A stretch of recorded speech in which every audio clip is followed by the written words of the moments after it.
In today's video, I'm going to teach you how to enable DevHub in your Salesforce developer account. Whether you're just getting started or looking to streamline your development process, setting up DevHub is an essential step for creating and managing Scratch orgs using Salesforce CLI. So, let's get right into it. First things first, you'll need to log into your Salesforce developer account. If you're not already familiar, this is the platform where all your development magic happens. By logging in, you ensure you have the necessary permissions and access to undertake the steps we're going to go through today. Once you're logged into your account, you'll want to head over to the Setup area. You can find this by clicking on the gear icon located on the top right corner of your Salesforce interface. It's like the control center for all your configurations and settings. From here, select Advanced Setup. This section is pivotal as it allows you to access various configurations that are more tailored to developers and advanced users. Now, with the Setup page open, you'll see a search bar labeled Quick Find at the top left. In this search bar, type in DevHub. This is a quick and efficient way to navigate through the many options you have within Salesforce. You should see DevHub appear as a result, and you'll want to click on it to proceed. In the DevHub settings, you'll come across an option called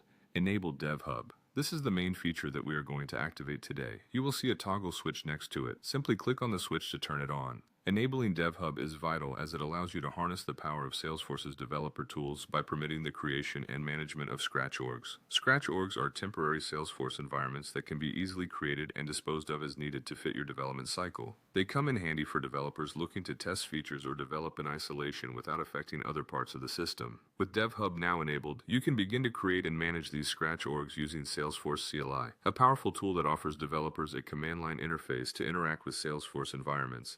This enables you to automate many tasks and integrate your Salesforce projects seamlessly into your development pipeline. And there you have it. By following these simple steps, you've successfully enabled DevHub in your Salesforce developer account. This relatively straightforward process opens up a new realm of possibilities for managing your development projects efficiently and effectively. Thank you for watching, and happy developing.